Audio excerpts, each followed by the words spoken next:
Students, अपन discuss कर रहे थे जेनेटिक्स के बारे में, अनुवांशिकी के बारे में अपन स्टडी कर रहे थे।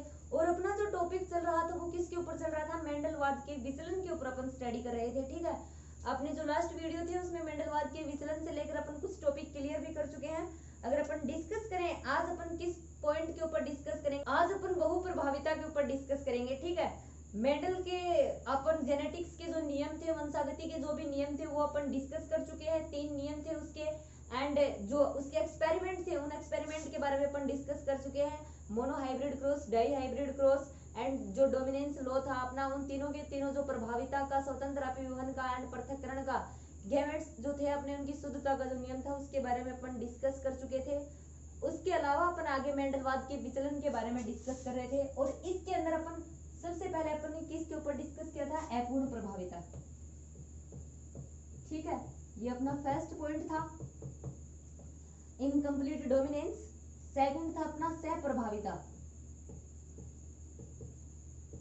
ये भी आप लोगों को पता होना चाहिए क्योंकि इसके ऊपर भी अपन डिस्कस कर चुके हैं। सहप्रभाविता मतलब कोडोमिनेंस। तीसरा जो था वो अपना किसके ऊपर था? वो था अपना बहुविकल्पी एलील के बारे में, मल्टीपल एलील्स के बारे में अपन डिस्कस कर रहे थे। ठीक है, बहुविकल्पी एलील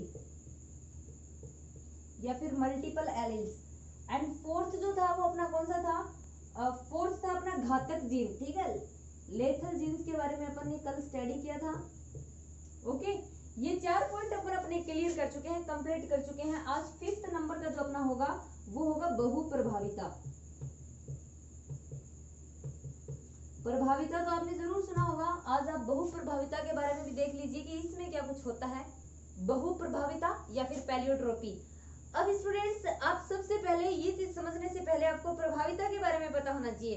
प्रभाविता का जो डोमिनेंस लॉ था तो उसमें क्या था? एक जो अपना जीन होता है वो क्या करता है? एक लक्षण को कंट्रोल करता है, एक लक्षण पर अपना प्रभाव दर्शाता है। यह बात आपको कंप्लीटली पता है। अपन ने मेंडल ने क्या बताया था? एक लक्षण जो होता है वो एक जीन के द्वारा क्या होता है? निर्धारित होता है। वो एक जीन जो होता है वो एक लक्षण को कंट्रोल करता है। इसीलिए अपन ने देखो, जैसे अपन ने पढ़ा था कि जो अपना लंबेपन और बोनेपन का जो गुण अपन ने देखा था, तो उसमें जो लंबे पादप थे उसके लिए अपन ने कैपिटल टी ये उसको कंट्रोल कर रहे थे, एंड जो स्मॉल टी बोनेपन के बारे में यही अपन ने पढ़ा था।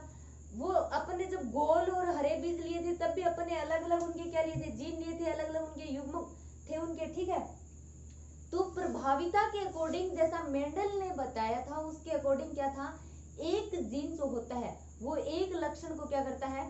निर्धारित करता है, एक ही कार्य करता है, एक ही लक्षण को प्रभावित करता है। ये चीज मेंडल ने बताई थी। बट पॉलीट्रोफी या फिर बहुप्रभाविता में क्या होता है? एक जीन जो होता है वो एक जीन एक से अधिक कैरेक्टर या फिर एक से अधिक लक्षणों के ऊपर अपना क्या करता है? अपना इफेक्ट रखता है, अपना प्रभाव रखता है। एक से अधिक जो लक्षण होते हैं उनको निर्धारित करने का कार्य करता है। ये चीज आपको समझ में आ गई? मैं एक बार फिर से रिपीट कर रही हूँ ये लाइन। बहुप्रभाविता में क्या होता है? नॉर्मली मेंडल ने जो बताया था उसने ये बताया था कि एक अपना जो जीन होता है वो एक जीन एक लक्षण को निर्धारित करता है। बट बाद में कई जो साइंटिस्ट थे उन्होंने ये देखा कि बहुप्रभाविता में क्या होता है? एक जो अपना जीन होता है वो एक से अधिक लक्षणों को निर्धारित करने का कार्य करता है, जिसको क्या बोला गया? जिसको बहुप्रभाविता बोला गया।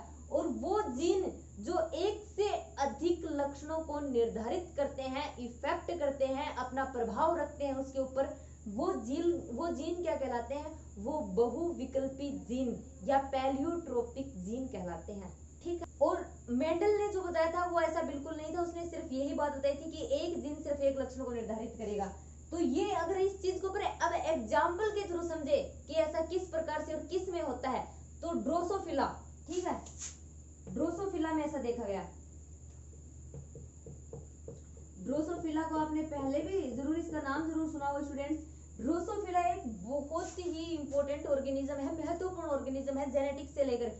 क्योंकि इंपॉर्टेंट क्यों है? क्योंकि इसको लेकर अपन जेनेटिक्स से रिलेटेड बहुत अच्छे एक्सपेरिमेंट इसके ऊपर अपन अपने कर सकते हैं। जिस प्रकार मेंडल की सफलता का एक कारण रहा था मटर का पादप, उसी प्रकार जेनेटिक्स से रिलेटेड एक्सपेरिमेंट के लिए ड्रोसोफिला जो है ये बहुत ही एक अच्छा ऑर्गेनिज्म है, लिविंग ऑर्गेनिज्म है। अब ये जैसे अपन बात करते हैं एक्सपेरिमेंट के लिए अच्छे जो ऑर्गेनिज्म होते हैं इनके कुछ रीजन भी होते हैं। क्यों होते हैं? रीजन ये होता है कि ड्रोसोफिला जो होती है ना, इसका कम टाइम में अपन ज्यादा से ज्यादा जनरेशन इसकी प्राप्त कर सकते हैं, ठीक है। इसकी लाइफ साइकिल शॉर्ट होती है, इसका लाइफ टाइम का जो पीरियड होता है ना वो छोटा होता है, एंड जल्दी ही इसकी संतति प्राप्त हो जाती है, इसकी आने वाली नेक्स्ट जनरेशन अपने को जल्दी प्राप्त हो जाती है।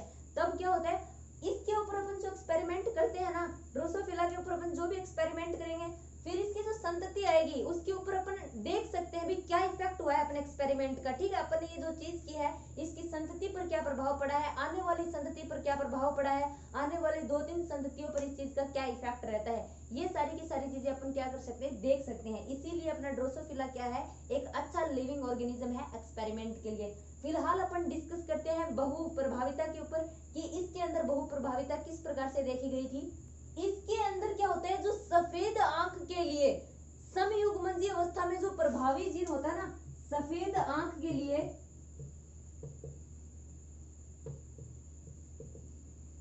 समयुग्मजीय अवस्था में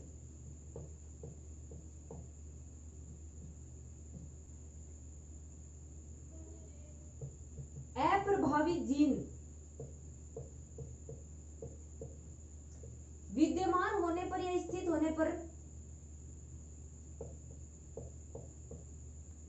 कई और लक्षणों को प्रभावित करता है।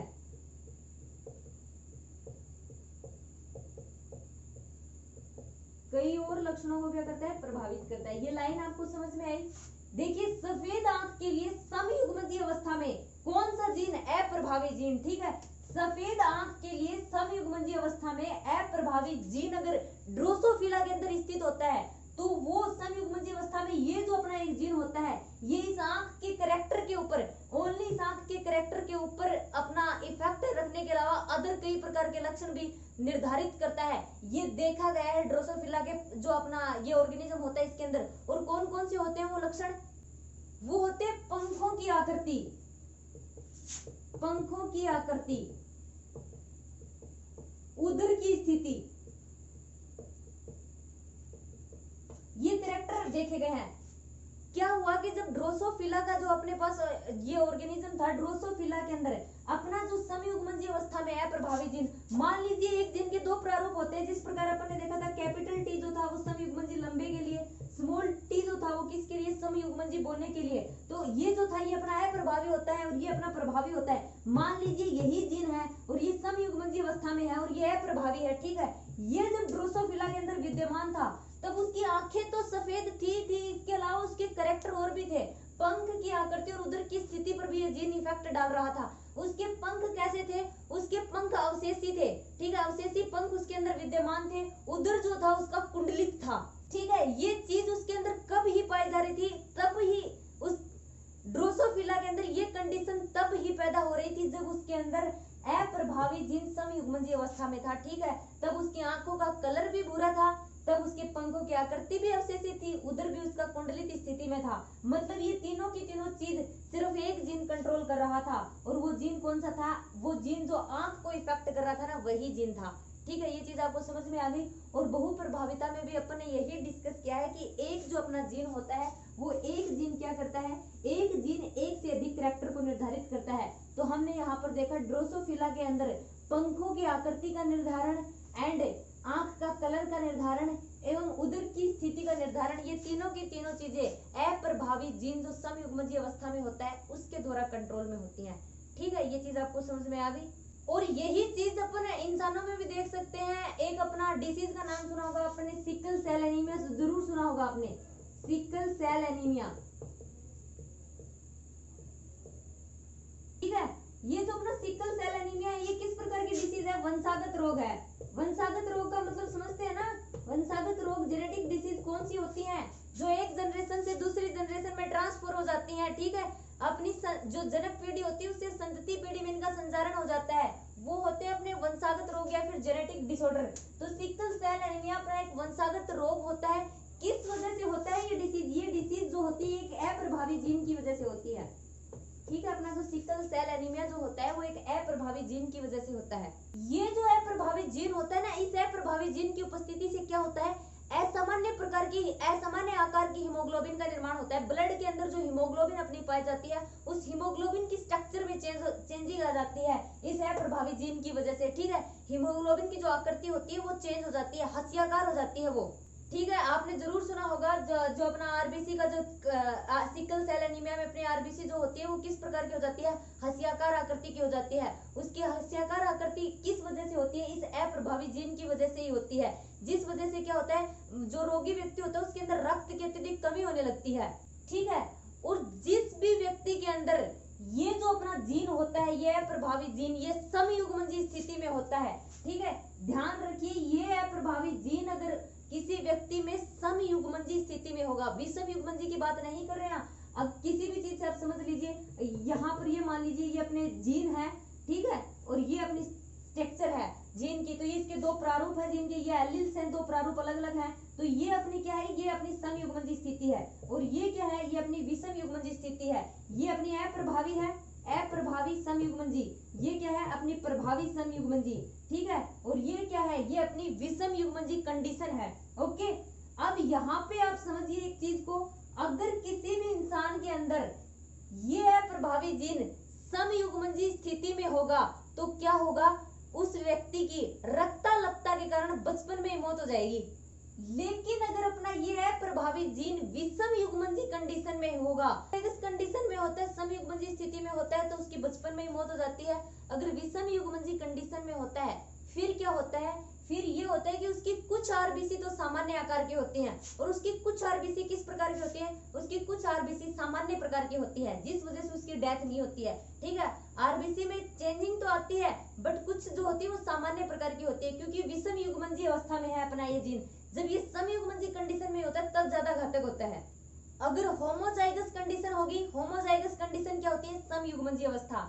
समयुग्मनजी अवस्था में क्या होगा, उस व्यक्ति की जल्दी बचपन में ही मौत हो जाएगी रक्ताल्पता के कारण, रक्त की कमी के कारण। अगर ये हेटेरोजाइगस विषम युग्मनजी कंडीशन में होगा तो क्या होगा, कुछ आरबीसी सामान्य होंगी, कुछ आरबीसी जो होंगी वो अपनी हसियाकार होंगी, जो डेथ का कारण नहीं बनेगी।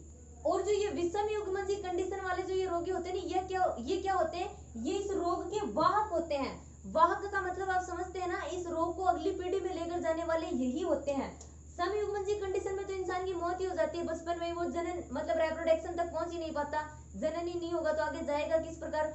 तो फिर आप सोचने वाली बात यह है कि ये रोग वंशागत किस प्रकार से होता है। फिर ये वंशागत करने वाले जो रोग जो अपने व्यक्ति होते हैं वो व्यक्ति होते हैं जिनके अंदर ये अप्रभावी जीन जो अपना होता है ना, ये विषम युग्मनजी कंडीशन में पाया जाता है। तो इस प्रकार के रोगी जो होते हैं इनमें क्या होता है, कुछ आरबीसी सामान्य होती है, कुछ हसियाकार आकृति की होती है, और यही व्यक्ति फिर क्या करते हैं, इस रोग के वाहक बनते हैं, एक पीढ़ी से दूसरी पीढ़ी में इस रोग को संचारित कर देते हैं।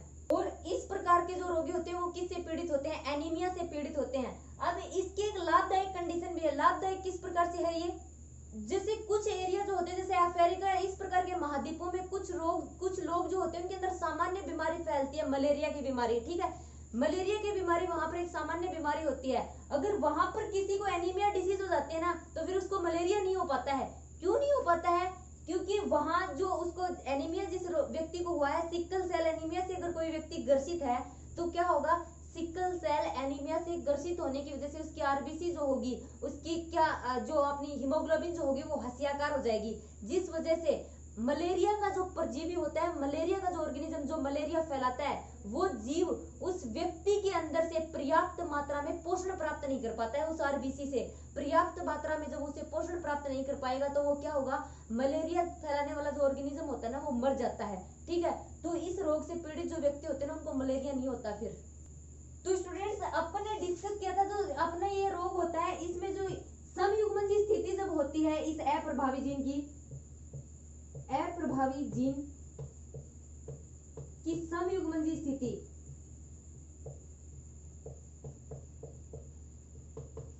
क्या करती है, मृत्यु का कारण बनती है। ठीक है, ये मृत्यु हो जाती है उस व्यक्ति की। ठीक है, और अप्रभावी जीन की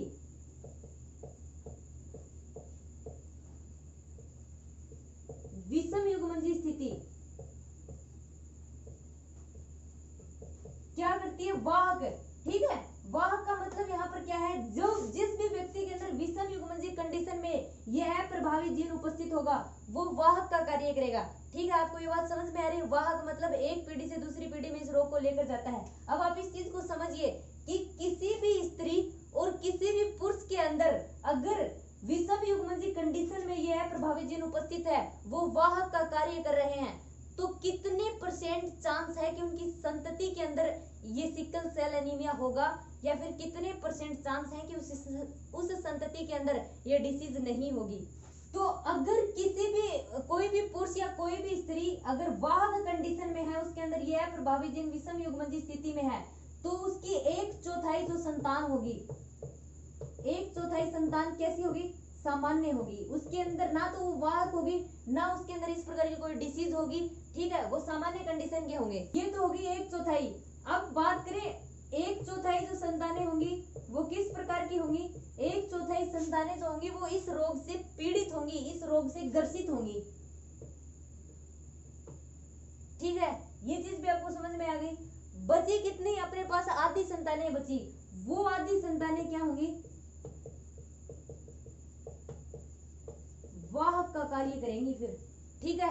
इस डिसीज में वाहक का कार्य फिर वो संतानें करेंगी। 1/4 जो संतानें होंगी वो इस डिसीज से ग्रसित होंगी, 1/4 जो अपने पास में संतानें होंगी वो सामान्य प्रकार की होंगी। ये सिकल सेल एनीमिया में ये जो मैंने आपको बताया ना, 1/4 संतान अपनी सामान्य होगी, 1/4 संतान अपनी ग्रसित होगी, और बची हुई जो आधी संतानें होंगी वो वाहक के रूप में पैदा होंगी। ये सारी की सारी चीजें जो है अपन इनके एलील्स, इनके जीन के द्वारा इनके गैमेट्स बनाकर क्रॉसिंग करवा कर देखेंगे किस प्रकार से सामान्य आएंगे, किस प्रकार से ग्रसित। लेकिन ये अपने इस लेसन का टॉपिक नहीं है, ये अपने नेक्स्ट लेसन का टॉपिक है। तो इस चीज को डिटेल से स्टडी अपन यहाँ वहां पर करेंगे। यहाँ पर सिर्फ इसका नॉर्मल इंट्रोडक्शन दे रखा है अपने बहु प्रभाविता के अंदर कि किस प्रकार से ये इफेक्ट करते हैं। तो मैंने बहु प्रभाविता के अंदर आपको आज क्या बताया है, एक जीन अगर एक से अधिक लक्षणों को क्या करता है, आप इस चीज को देखिए, याद रखिएगा, क्योंकि आगे क्या आएगी इसी प्रकार की और एक दो चीजें आपको पढ़ने को मिलेंगी। अपन बहुजीनीय मात्रात्मक वंशागति के बारे में डिस्कस करेंगे नेक्स्ट, तो वो चीज इसके बिल्कुल ऑपोजिट होगी, ठीक है। तो याद रखिएगा ये लाइन, बहु प्रभाविता के अंदर एक ही जीन क्या होता है, एक से अधिक लक्षणों के ऊपर अपना क्या करता है, कंट्रोल रखता है, ठीक है। तो ये थी अपनी बहु प्रभाविता जिसके बारे में अपन ने डिस्कस किया है। तो स्टूडेंट्स आज की इस वीडियो में अपन यहीं तक डिस्कस करेंगे। अपना जो नेक्स्ट वीडियो होगा उसमें अपन मेंडल के एक नेक्स्ट विचलन के साथ में स्टार्ट करेंगे। जो अपना इस लेसन का लास्ट वीडियो होगा उसमें दोनों के दोनों जो लास्ट में बचे हुए अपने टॉपिक है वो कंप्लीट हो जाएंगे।